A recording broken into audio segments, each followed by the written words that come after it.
Sati, and I'm back with another video. And this week, I'm going to be talking about Vice Versa China documentary. So these are the same people who, well, I don't want to say the same people who are part of Dark Side of the Ring, but it's featured in the same channel. So normally, I was expecting something really, really different. I didn't expect them to, have all this footage from the reconstruction of Chyna documentary that they tried to make back in 2016 or whatnot. Let me just say it's a complete train wreck.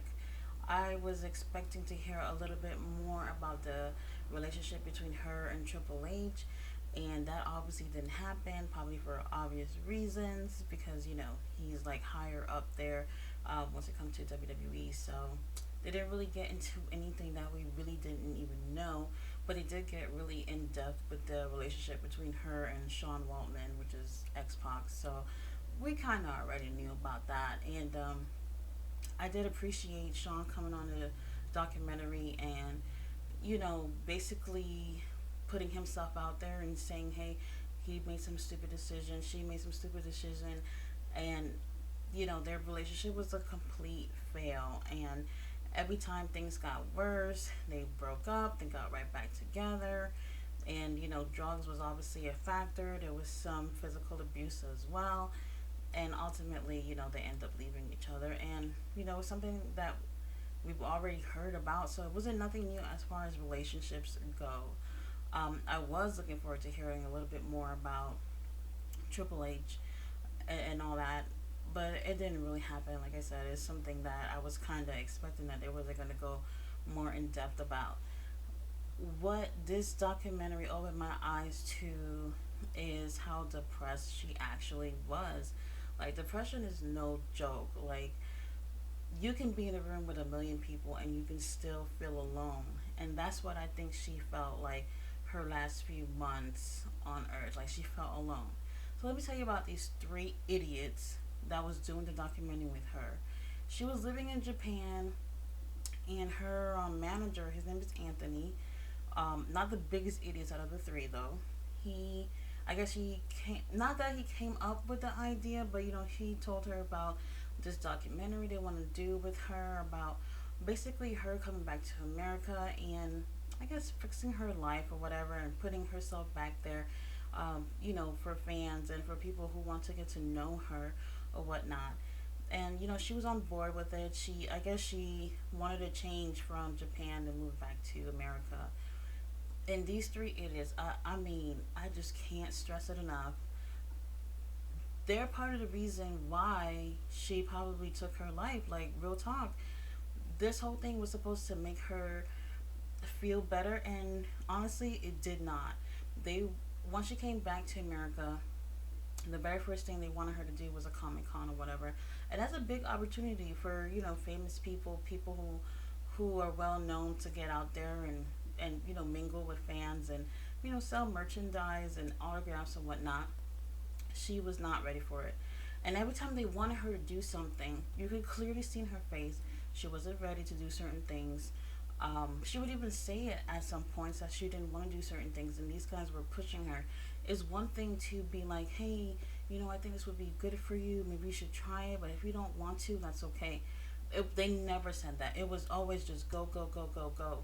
And, I know even with documentaries, like, you want to get the best and the worst of things, sure, but don't say you're her friend and y'all really want to catch those breakdowns that she's having, those times where she's crying and scared and feeling pressured into doing things because you idiots just want to have the very best documentary you think you can have, because you have drama, you have people seeing this woman at her worst, and y'all just egging it on.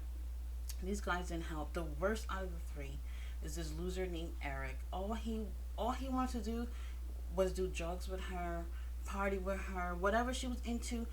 He wanted to do it too, and it's funny because he's upset because he said from the get go this documentary was his thing, his money, his equipment, his everything, and he felt like Chyna and what's his name, Anthony, who's her manager. He felt like they were trying to take over in a sense, and he wasn't feeling that. To be honest, it's her life, and yeah, sure, you're the director and you're trying to document her life, but if she's not down for certain things, like, you should respect that. And if she wants to show certain aspects of her life, you should respect that. Like, he was just so mad. Like, he just wanted to stop the whole production because he realized things was not going his way. And then that's when all the drugs came in. Like, how are you supposed to be documenting someone's life, showing the best and the worst, and you're contributing to the worst? She could be potentially being away from these drugs. Maybe she was doing it, but she didn't need you to be bringing her back into that lifestyle because you think it's funny to to be doing drugs with her. Like, that right there was just so crazy to be like. None of the people in this project, those three guys, one was I believe Rob, Anthony's the manager, and the worst of all was Eric. These three guys, they didn't do nothing to help her. Like, this documentary probably made things worse. They had her go visit her father's grave. I believe he passed away while she was in Japan, so she didn't get a chance to go to the funeral, or go see his burial site. And obviously she's breaking down, and sure, she gave consent for this to be filmed, but like, who would want to be filmed the very first time that you're going over there? Every little thing she did, you can see she was uncomfortable, and it brought to a point where she was vlogging her own stuff, and she would say how she was uncomfortable. She was, giving her own thoughts. I think she felt like the documentary was kind of pushing her to do certain things, and I could see that being true because people, they just want to see people, I don't know, hurt, broken, whatever for drama. And that's what these guys were looking for, the drama. Like, that's what sells nowadays with reality TV, and it didn't really work out. And when she was at her lowest point of, days before she died, um the loser Eric, he comes on, right? And he's like, she just had fired Anthony, and he's like, you know what, I'm gonna go over there with my camera and see what's up.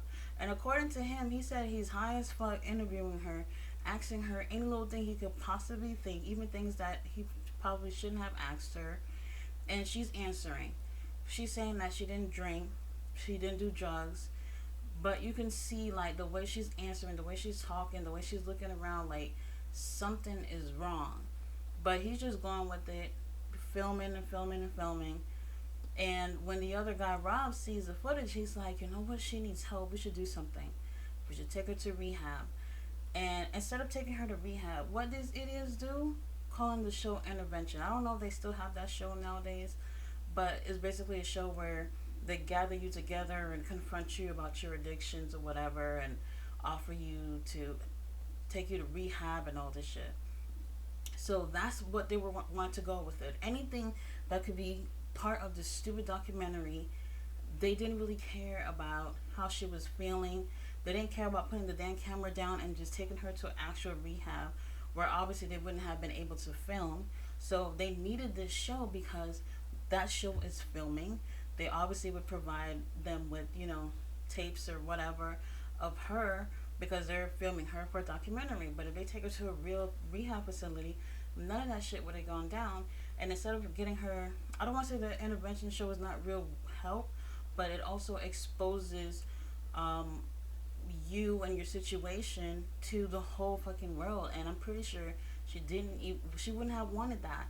All they cared about was putting her in the damn show. And I believe like a week later is when she took her life. And even when she took her life, the cameras was rolling, and that loser Eric was filming. Obviously, have her, you know, dead on the bed. He filmed that. I don't know if he knew she was dead before he got there. I'm not entirely sure, but he does have footage of her actually deceased on the bed. And the other guy, Rob, was like, oh, he's been bragging about having the footage, the last known footage of Chyna and all this bullshit. What's there to brag about? You know, she possibly killed herself. Either way, a person is gone on the bed and you're happy to have the last known footage of them. This guy, he was actually the last person she called, and she called him, I believe, the night before, saying, "Hey, I guess just want somebody to talk to or something." And he's so high out of his mind, he, I believe, texts her back saying that he can't talk because he's feeling sick. Then she calls him. He doesn't answer it, and she leaves a voicemail saying, "Oh, I'm sorry, you're feeling sick. I just want somebody to talk to. Call me back when you get a chance." And obviously, it's too late. Like, you're so busy getting high. Sometimes, like, real talk, you get a phone call from somebody and you just you know, let it ring or whatever. And you never know that you're that person that they're reaching out to. Like, something maybe you would have said would have made things better, would have had them living another day or whatever. And, this guy, he admittedly saying that, he's part of the reason why shit went down the way it went down. The drugs and him not communicating with her when she needed a friend.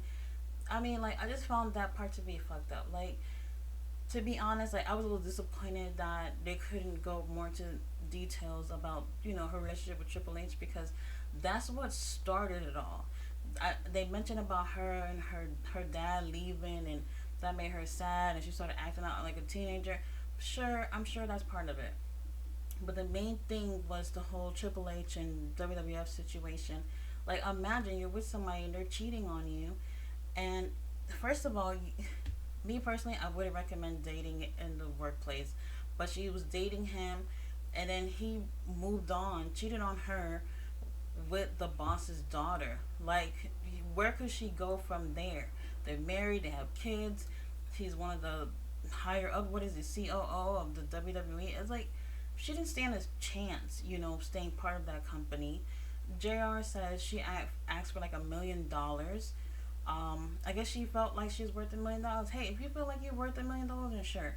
But he said something about, like, she felt like she was worth as much as Stone Cold Steve Austin. Um, prob well, no, but as far as a female wrestler goes, she was on top of all of them bitches that was there. So $1 million probably not, but she could have gotten more than what she was receiving, because she said that first Playboy shoot that she did, she made more money just that first shoot, more than the 5 years that she was with at WWE at the time. And that's crazy, crazy, crazy, crazy. And obviously that shows why she obviously tried to, break it into the you know sexual entertainment industry and whatnot. Obviously, it didn't work out, but I honestly feel like staying in Japan would have been the best thing for her. Sometimes in life, you just pack your shit and just go somewhere, go anywhere, start over. She was at the very top, and there was just no way to get back there. Even when she was doing that, filming a documentary with those idiots, they convinced her to go to WWE headquarters. Like, I'm pretty sure this is something she wasn't gonna do on her own. They wanted some type of drama. They couldn't bring the cameras inside once they got through the doors.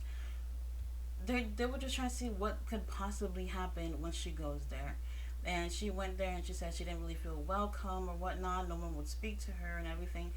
Like, these guys were just looking for drama. Wherever she was going, they were recommending her to go to places where she probably wouldn't have gone in the first place. And to be completely honest, obviously, as far as her death go, like, they're not going to be charged for anything. I mean, was it a real crime? No.